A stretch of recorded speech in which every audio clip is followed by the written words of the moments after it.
ඔන්න හේමාස් එකේ වීඩියෝ බලලා දවස සතුටින් ගත කරන අයට තමයි මේ වීඩියෝ එක බලන්නකෝ දැකලා සතු වෙට්ටු වෙන අයට. ඉතින් මේ ආටිෆිෂල් වගේ හරිම ලස්සන ආටිෆිෂල් ලුක් එකක් තියෙන මේ මල් එක බලන්නකෝ. ඉතින් දැක්කත් සතුටුයිනේ නේද? ඉතින් ඔන්න ඔයාලට ලස්සන බලන්න දාන්නේ.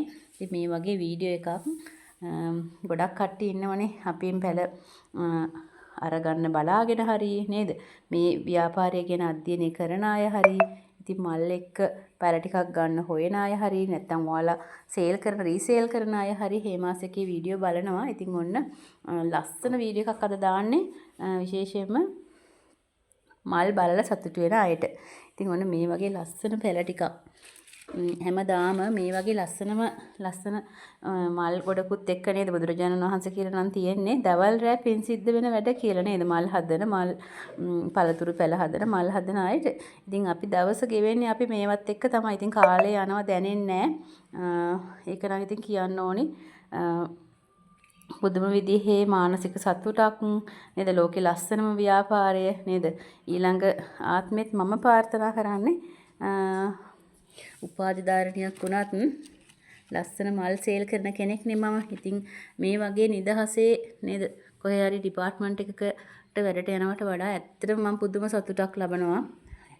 ඇන්තූරියෙන් කියන්නේ සල්ලි. ඉතින් ඒ වගේම ලස්සන ව්‍යාපාරයක් මානසික සුවයකුත් ගෙන දෙන ලස්සනම වැඩක්. ඉතින් දවස ගෙවෙන්නේ මගේ මෙයාලත් එක්ක. ඉතින් ඔයාලත් ඒ ෆීලින් එක ගන්න ඔයාලත් ඉතින් විඳලා බලන්න ඕනි එක. මේ වගේ පැල ටිකක් අරන් හදලා නේද අපි ගෙවන සතුට. ඉතින් දවසම මගේ කාලය ගත වෙන්නේ මේවත් එක්ක. ඉතින් වෙන වැඩක් නැහැ. ගොඩක් වෙලාවට ඔයාලා හස්බන්ඩ් පිටරටක ඉන්නවා වෙන්න පුළුවන් නේද? වෙන ඈතක රැකියාවක් කරනවා වෙන්න පුළුවන්. ගොඩක් වෙලාවට ඔයාලට නිදහස කාලය ඔයාලා යොදවනවා ඇති එක්කෝ පොත් කියවන්න එහෙම නැත්නම් ෆිල්ම් බලන්න නේද? නැත්නම් මොනවාම හරි ට්‍රිප් යන්න. නමුත් ඔයාලා හිතලා බලන්නකො මේ වගේ වැඩක් කරොත් සල්ලිත් ලැබෙනවා. මානසික සුවයකුත් ලැබෙනවා.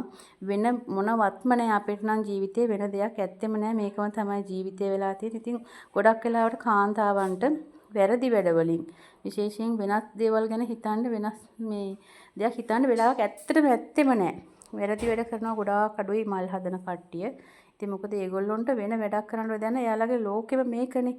ඉතින් ඕන්න ඉතින් ඔයාගේ වයිෆ් ඈතක ඉන්නවනම් කරන්න ඕන හොඳම වැඩේ තමයි මේ වගේ දේවල් වලට යොමු කරන එක. මොකද මානසික සතුට සල්ලි නේද හැම දෙයින්ම ඒතකොට වැරදි වැඩ වලින් ඈත් වෙනවා. ඉතින් වෙන දෙයක් හිතන්න වෙලාවක් නැහැනේ. ඉතින් ඕන්න ඔය වගේ ගොඩාක් දේවල් තියෙනවා ඇන්තූරියම් ව්‍යාපාරය ඇතුලේ. ඉතින් ඔයාලටත් කියන්නේ ඔයාගේ ආදරණීය බිරිඳට මේ වගේ ලස්සන මල් ටිකක් අරන් දීලා නේද? ගෙදර වැඩ ළමයින්ගේ වැඩ කරන අතරේ මේවත් එක කාලය ගත කරන්න යාලට අවස්ථාව හදලා දුන්නොත් ඇත්තටම ඔයාට සතුටින් ගෙවන්න හම්බ වෙයි. ඉතින් ඔන්න ඒවත් කියන්න ඕනේ. ඒ ඇත්ත කතා අපි ව්‍යාපෘති කරන නිලධාරි විදිහට අපිට දවසට 100ක් 200ක් කට්ටිය කතා කරනවනේ. එතකොට ඒගොල්ලෝ කියන දේවල් එක තමයි අපි නේද? ඔයාලා දන්නා මම සමාජ උපාධාරණයක් කියලා. ඉතින් අපි දෙයක් නිගමනය කරන්නේ අපි දෙයක් කියන්නේ නේද? සහභාගී නිරීක්ෂණය මොනවම හරි අපි හිතලා බලලා නේද අපිට ලැබෙන අත්දැකීමත් එක්කනේ. ඉතින් ඔන්න ඔයාලටත් කියන්න තියෙන්නේ සතුටින් ඉන්න ලස්සන ජීවිතය ගෙවන්න මල් හදන්න අපිත් එක්ක එකතු වෙලා කියලා තමයි කියන්න තියෙන්නේ. ඉතින් ලස්සන වීඩියෝ එකක් නේද? මම ඉතින් දැක්කත් සතුටුයිනේ. ඒ නිසා ස්කිප් නොකර බලලා කමෙන්ට් එකක් දාගෙන යන්න.